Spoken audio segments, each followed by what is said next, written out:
ಅನ್ನುವಂಥ ಒಂದು ವಿಭಾಗ ಕನ್ನಡ ಅಧ್ಯಯನ ಸಂಸ್ಥೆಯಲ್ಲಿ ಮೈಸೂರು ವಿಶ್ವವಿದ್ಯಾಲಯದಲ್ಲಿ ಇದೆ. ಆ ಕನ್ನಡ ವಿಶ್ವಕೋಶ ಅನ್ನುವಂಥದ್ದು ಆ ಜ್ಞಾನವನ್ನು ಕನ್ನಡಿಗರಿಗೆ ಕನ್ನಡದಲ್ಲಿ ಕೊಡಬೇಕು ಅನ್ನುವಂಥ ಒಂದು ಮಹತ್ವ. 1990ರಲ್ಲಿ ಕನ್ನಡ ವಿಶ್ವಕೋಶ ಯೋಜನೆ ಆರಂಭವಾಯಿತು.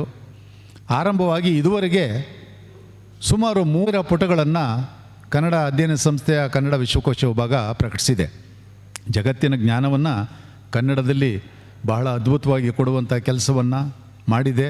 ಅನೇಕ ವಿದ್ವಾಂಸರು ಪರಿಣಿತರು ಈ ಕ್ಷೇತ್ರದಲ್ಲಿ ದುಡಿದು ಕೆಲಸವನ್ನು ಮಾಡಿ ಇದಕ್ಕೊಂದು ಗೌರವದ ಸ್ಥಾನಮಾನವನ್ನು ಗಳಿಸ್ಕೊಟ್ಟಿದ್ದಾರೆ. ಈಗ ಕನ್ನಡ ವಿಶ್ವಕೋಶನ ಯಾಕೆ ಪ್ರಸ್ತಾಪ ಮಾಡಿದೆ ಅಂದರೆ, ಇದು ಬಹಳ ಶ್ರಮದಾಯಕವಾದಂಥ ಕೆಲಸ.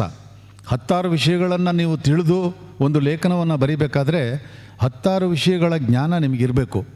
ಅಂಥದ್ದೊಂದು ಕೆಲಸ ಮಾಡಿ ಕಷ್ಟಪಟ್ಟು ಒಂದು ಲೇಖನವನ್ನು ಈ ಕನ್ನಡ ವಿಶ್ವಕೋಶದಲ್ಲಿ ಪ್ರಕಟಿಸ್ತೀವಿ. ಅದು ಕಾಪಿರೈಟ್ಗೆ ಒಳಗೊಳ್ಳುತ್ತೆ. ಅಂದರೆ ಏನಿದೆ ಲೇಖಕರ ಸ್ವಾಮ್ಯಕ್ಕೆ ಒಳಗೊಳ್ಳುತ್ತೆ. ಮೈಸೂರು ವಿಶ್ವವಿದ್ಯಾಲಯದ ಲೇಖಕ ಸ್ವಾಮ್ಯ ಮೈಸೂರು ವಿಶ್ವವಿದ್ಯಾಲಯದ ಕನ್ನಡ ವಿಶ್ವಕೋಶಗಳನ್ನು ತಂದಿದ್ದೀನಿ, ತಮ್ಮ ಗಮನಕ್ಕೆ ಇಟ್ಟಿದ್ದೀನಿ, ಯಾರು ಬೇಕಾದ್ರೂ ನೋಡ್ಬೋದು. ಇಲ್ಲಿ ನಾನು ಪ್ರಸ್ತಾಪ ಮಾಡಬೇಕು ಅನ್ನುವ ಒಂದು ವಿಚಾರ ಏನಂದರೆ, ನಾವು ಕನ್ನಡ ವಿಶ್ವಕೋಶವನ್ನು ಮಾಡಿದ್ದೀವಿ. ಕನ್ನಡ ವಿಶ್ವಕೋಶದಲ್ಲಿ ಅನೇಕ ಮಹತ್ವದ ಲೇಖನಗಳು ಪ್ರಕಟ ಆಗಿದೆ. ಹಾಗೆ ಪ್ರಕಟ ಆಗಿರೋ ಲೇಖನಗಳಲ್ಲಿ ಚರಿತ್ರೆಗೆ ಸಂಬಂಧಪಟ್ಟಂಥ ಅನೇಕ ವಿಚಾರಗಳನ್ನು ಕನ್ನಡ ವಿಶ್ವಕೋಶದಲ್ಲಿ ನಾವು ಪ್ರಕಟಿಸಿದ್ದೀವಿ. ಈ ಕರ್ನಾಟಕ ಅನ್ನುವಂಥ ಒಂದು ಸಂಪುಟ ಇದೆ, 2 ಸಂಪುಟದಲ್ಲಿದೆ. ತಮ್ಮ ಎದುರಿಗಿದೆ ಸಂಪುಟ 1 ಮತ್ತು ಸಂಪುಟ 2 ಅಂತ. ಇದು ಕರ್ನಾಟಕ. ಈ ನೀವು ಕರ್ನಾಟಕಕ್ಕೆ ಸಂಬಂಧಿಸಿದ ಯಾವುದೇ ವಿಚಾರಗಳನ್ನು ತಿಳ್ಕೋಬೇಕು ಅಂದರೆ ಈ 2 ಸಂಪುಟಗಳಲ್ಲಿರುವ ವಿಚಾರಗಳನ್ನು ನೋಡಿದ್ರೆ ತಮಗೆ ಅರಿವಿಗೆ ಬರುತ್ತೆ. ಈಗ ನಾನು ಮುಖ್ಯವಾಗಿ ಪ್ರಸ್ತಾಪ ಮಾಡಬೇಕಾಗಿರೋದೇನೆಂದರೆ, ಸಪ್ನಾ ಬುಕ್ ಸ್ಟಾಲ್ ಅನ್ನುವಂಥ ಒಂದು ಕರ್ನಾಟಕದ ಪ್ರತಿಷ್ಠಿತ ಪುಸ್ತಕ ಪ್ರಕಟಣಾ ಸಂಸ್ಥೆ ಈ ಇತಿಹಾಸ ಮಾಲೆ, ಕರ್ನಾಟಕ ಇತಿಹಾಸ ಮಾಲೆ ಅನ್ನೋ ಹೆಸರಿನಲ್ಲಿ 6 ಪುಸ್ತಕಗಳನ್ನು ಪ್ರಕಟಿಸಿದೆ. ಅವ್ರಿಗೆ ಪ್ರಕಟಿಸೋದ್ರ ಬಗ್ಗೆ ನನ್ನ ಅಭ್ಯಂತರ ಏನಿಲ್ಲ. 6 ಪುಸ್ತಕಗಳನ್ನು ಪ್ರಕಟಿಸಿದೆ. ಆ 6 ಪುಸ್ತಕಗಳನ್ನು ಪ್ರಕಟಿಸುವಂಥ ಸಂದರ್ಭದಲ್ಲಿ ನೇರವಾಗಿ 4 ಪುಸ್ತಕಗಳನ್ನು, 6 ಪುಸ್ತಕಗಳಲ್ಲಿ ನೇರವಾಗಿ 4 ಪುಸ್ತಕಗಳನ್ನು ಅದು ಕನ್ನಡ ವಿಶ್ವಕೋಶ ಕರ್ನಾಟಕ ಸಂಪುಟದಿಂದ ನೇರವಾಗಿ ತಗೊಂಡಿದೆ. ನೇರವಾಗಿ ತಗೊಂಡು ಒಪ್ಪಿಗೆ ಇಲ್ಲದೆ, ಮೈಸೂರು ವಿಶ್ವವಿದ್ಯಾಲಯದ ಒಪ್ಪಿಗೆ ಇಲ್ಲದೆ, ಕುವೆಂಪು ಕನ್ನಡ ಅಧ್ಯಯನ ಸಂಸ್ಥೆಯ ನಿರ್ದೇಶಕರು ಮತ್ತು ಪ್ರಧಾನ ಸಂಪಾದಕರ ಒಂದು ಒಪ್ಪಿಗೆ ಇಲ್ಲದೆ, ಒಪ್ಪಿಗೆಯನ್ನು ಪಡೆಯದೆ ಸ್ವಂತ ಹೆಸರಿನಲ್ಲಿ ಅವರು ಪ್ರಕಟಿಸಿದ್ದಾರೆ. ಅದು ಯಾರಂದರೆ RDG ಅನ್ನೋ ಹೆಸರಿನಲ್ಲಿ ಸಪ್ನಾ ಬುಕ್ ಸ್ಟಾಲಿಂದ ಪ್ರಕಟ ಆಗಿದೆ. RDG ಅವ್ರು ಯಾರೋ ನನಗೆ ಗೊತ್ತಿಲ್ಲ. RDG ಅನ್ನುವಂಥ ಗುಪ್ತನಾಮದಲ್ಲಿ ಈ ಲೇಖನಗಳನ್ನು ತಗೊಂಡು ಆರಂಭದಿಂದ ಕೊನೆವರೆಗೂ ಯಥಾವತ್ತಾಗಿ ಕೆಲವನ್ನು ಪ್ರಕಟಿಸಿದ್ದಾರೆ. ಇನ್ನು ಕೆಲವನ್ನ ಅಲ್ಲೊಂದು ಇಲ್ಲೊಂದು ಕಡೆ ತಿದ್ದಿ ಪ್ರಕಟಿಸಿದ್ದಾರೆ. ಉದಾಹರಣೆಗೆ ಹೇಳೋದಾದರೆ, ನಾನು ಈ ನಮ್ಮಲ್ಲಿ ಕದಂಬ ವಂಶ ಅನ್ನುವಂಥ ಲೇಖನ ಇದೆ. ಆ ಒಂದು ಕದಂಬ ವಂಶ ಅನ್ನುವಂಥ ಲೇಖನವನ್ನು ಬರಿಬೇಕಾದ್ರೆ 6-7 ಜನ ವಿದ್ವಾಂಸರು ಒಂದೊಂದು ವಿಚಾರವನ್ನು ಕುರಿತು, ಈಗ ರಾಜಕೀಯ ಚರಿತ್ರೆ, ನಾಣ್ಯಗಳು, ಲಲಿತ ಕಲೆ, ಶಾಸನ, ಸಾಹಿತ್ಯ, ಈ ಥರ ವಿಭಾಗ ಕ್ರಮವನ್ನು ಮಾಡಿಕೊಂಡು ಅನೇಕ ವಿದ್ವಾಂಸರು ಆ ಲೇಖನವನ್ನು ಬರೆದಿರ್ತಾರೆ.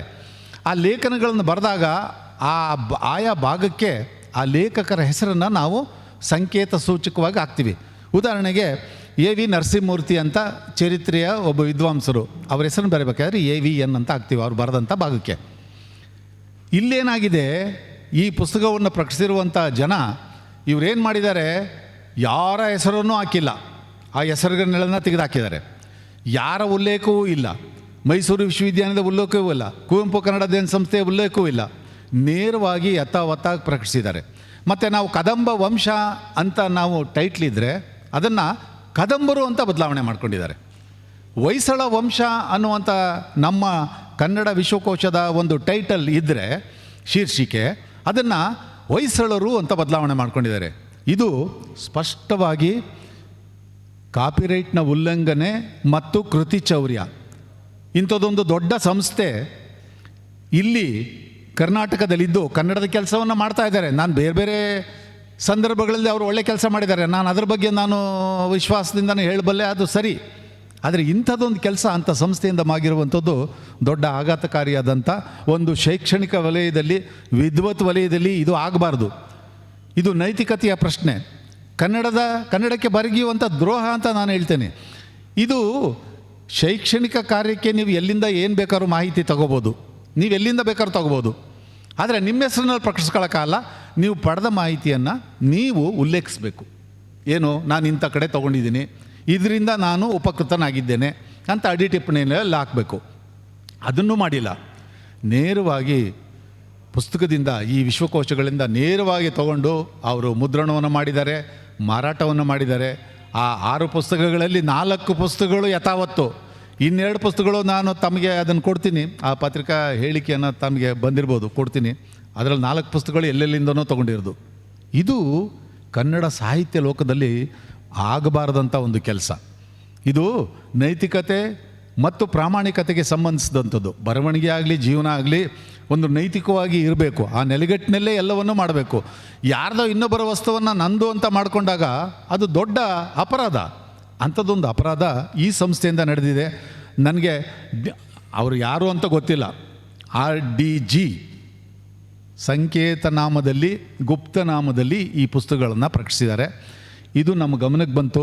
ಗಮನಕ್ಕೆ ಬಂದಾಗ ಇಂಥದ್ದೊಂದು ಸಾಹಿತ್ಯ